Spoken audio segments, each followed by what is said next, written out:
Welcome. For those new to my channel, welcome. For those returning back, welcome back. This is Pinarello Power Stage 3 Turf and Surf. And what a stage it was. This group is at 350 to 510, I think, or 520. What an absolutely large range for the group. And so my Swift score being 350 something at the time. It jumped up to 355, um, which is literally the bottom of the barrel for this group. Um, I was shocked and mortified that I was added to this. As you can see, I am putting out some serious wattage for me, which I think 250-ish is, that's probably about as tough sustainably as I can go. That's my FTP is 249, I think, somewhere around there. So I can hold that power for a while, but jumping onto a race where there's guys that are, you know, good, strong Cat Cs, but also Cat B riders in here. This race was tough. So my goal was to stay in the front pack. I chose the Cadex 65 mil wheels, thinking that it would help me with the climbs as well as keep on with this group. But what I was noticing, and the reason why I'm staying towards the front of the group is anytime I would slow my pedaling down to try and hold in the draft, I would slide right back to the back of the pack. And so I had to constantly put these little surges of, upper 200s, low 300 watts to then catch back up. And it was a constant battle of back and forth. So I try and get onto the front or to the middle of the pack and hold on as long as I can, and then I'd start to slide back little by little as I ease off the pedals, and then all of a sudden I had to push back, push hard again to stay back on. Um, and then so my camera was going in and out, which was really weird. But uh, so it was actually me and a couple guys from the Kaboom in the Drops Discord on our own chat. We had Peter Twig, JD, and Darren within the chat, and then we also had Anthony Costello. I think his name is Carello. Anthony Carello was also in the mix as well on chatting with us. And let me tell you, Anthony is definitely a strong rider, and we had Peter Twig also, and Darren really, helping me push through, push hard. And I gotta say, doing these rides and watching everybody's videos, it's always been cool to see, especially this past week, where everybody was doing the TTTs and you got to see the kind of teamwork come together. I felt like that's kind of what we had here. We had all four of us, all five of us, kind of in the chat as well as on the voice chat, going back and forth, kind of coordinating and talking through, what's going on, what's coming up. Obviously, everybody talking about the jersey in pink up front handles Piranha, and he was putting a hurting on all of us. Piranha kept the pace strong. He's a Cat B rider that just held it, literally almost to the very last part of to the very last climb, to the beginning of the very last climb. Just stayed off the front and did not worry about what we were doing at all. Just kept the pace strong. And as you'll see, um, my numbers kind of continuously going up into the 300s to try and catch up and stay with this group. And I was pushing hard. My heart rate jumped up into the 160s, 170s almost immediately and did not drop to the very end. And so I was doing my best to stay with this group and just go as far as I can with the front group, even through these little climbs. And like I said before, I don't think the Cadex were the right wheels for this stage. I think having something a little bit heavier that would have helped me keep up on the downhills a little better, so I can rest a little bit and when I'm in the draft, help me um, with the aerodynamics to stay in the draft a little better. I think something like that would have helped versus what I had. And so next, I'm probably gonna try this stage again on Friday and see how I do with bigger wheels. Maybe with the NB78s, or I'll even be crazy enough to try the disc wheels. I know I'm not going to do well on the climbs with the disc wheels, and I'll probably put out a lot more energy. But if I can save energy in the flat parts and in the downhills, then maybe it's worth it. And so, or if I can keep up with the group in the draft, it'll probably be worth it. And so, I adjusted my seat post from the last time that I rode my new setup, raised my seat about a centimeter or so, not quite, probably about a little closer to half a centimeter. And so far, feeling good. I still felt like I was using a lot more of my quads on this race than I wanted to. Because obviously, it's better to have, good rotation with between your quads and your hamstrings and glutes. A lot of your power should actually come from your glutes, from what I understand, and pulling the chain rings. And so we were working hard. Again, this was the point where I was starting to struggle a bit.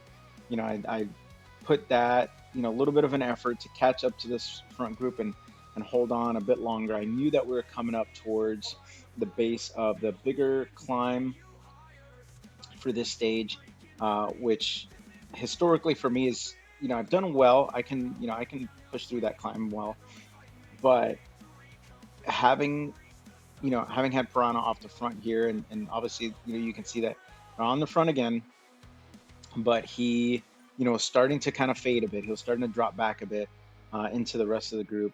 And so as we come up to this, first part of this climb, that's really when I started kind of taking into consideration what's going to happen with the rest of the stage, because we were just barely going up a 1%, 2% here, and I was really feeling it. You can see my heart rate rising, and as I saw this, the map come up for this climb, I was like, all right, I got to push it, got to stay strong. And seeing the guys around me and hearing them, on the voice chat was definitely helping. I saw this group break away up front and started thinking like, all right, they're going to put the pressure on. And little by little, I start fading back. And it's when I, looked at, all right, I need to preserve what I got to make it to the end versus, trying to, quite literally kill myself to keep up. And so I dropped a couple gears. I switched I was actually on my big ring at the time. So I switched to the little ring and then adjusted my gearing so that way I can kind of stay in the mid 200s, upper 200s. And my focus right now was just on the person in front of me. I did not want to finish the race in 24th place. I wanted to at least catch the person in front of me. And so that's what I kept focusing on is, every time I could get to, one of the flat parts, rest as much as I can. And then on the climbs, see if I can catch up to the person in front of me. I saw that, they had this, couple riders that were falling behind a bit. So, again, the focus was, can I catch up to them? Can I stay with them? Can we ultimately form a group to be able to stick together and kind of, either work with each other, or if I can draft off of them for the downhill part of this, after this climb. I knew we'd be getting another power up here. I was hoping for a feather, but lo and behold, did not get a feather. Got another arrow, which I wasn't going to use it on this stage because there's more climbing left. And so as we catch up to this group here, I find out that JD is doing awesome. So I wanted to um, fan view him to see, what was going on with his part of the race, since he was up ahead of me. And then back to me, because I started thinking like, oh, maybe I'm, if I want to stay with these guys, I should probably see where I'm at. And so again, playing with the camera angles, trying to make the race a little more interesting from the viewer's perspective. And this is where we're at, just holding on, doing my best to stay with them and keep this group together. While I did not want to do any pulls, I still, if I went off the front, my mindset on this is if I end up off the front, then I'll do a pull. But if I, don't end up off the front, then I'm gonna do my best to just keep up with this group, especially with the guys that had disc wheels. I think, yeah, it would have taken a little more effort for them to to do their pulls, but they had the best aerodynamic advantage. So I think they could have held us together longer, and going a little bit faster. I definitely wanted to go faster, but I just did not have it in my legs. I was toast at this point. And so I was doing my best to try and recover as much as I can. But like I said, I think the next time I try this, I'm gonna try it with the bigger wheels, see if that helps stay with the group. But and then also, I know I'm gonna need to put more power down on the climbs. And so started dropping off the back here again. So I had to dig in and put another big effort to catch up and make sure I stay with this group. And this person that went off the front here, we, um, at first I thought he would just go, but and then it looked like he maybe recognized that it wasn't worth pushing on a little harder, especially since we have the main climb of this race coming up still, as well as all of this, sand territory, which I wonder how the gravel bike would do in this race. I don't think it'd be the right bike for this race, especially since it's a little heavier on the climbs. It's not going to really benefit you much, but on the sand, I wonder if it'll help make it a little bit smoother. Um, so switching back to JD, see where he's at, seeing him power through the climb and catch up to these guys, and then I started doing the same thing. I recognized that I felt my trainer get a little bit more difficult. So I was like, oh, let me switch back to mine and see where see what I'm up against. And I started seeing these guys start to escape. So my focus again, I did not want to finish 24th. So my focus was I'm gonna catch them, I'm gonna pass them, and I did my best to rest in between the climbs on these flat portions um, or false flats, and then push hard.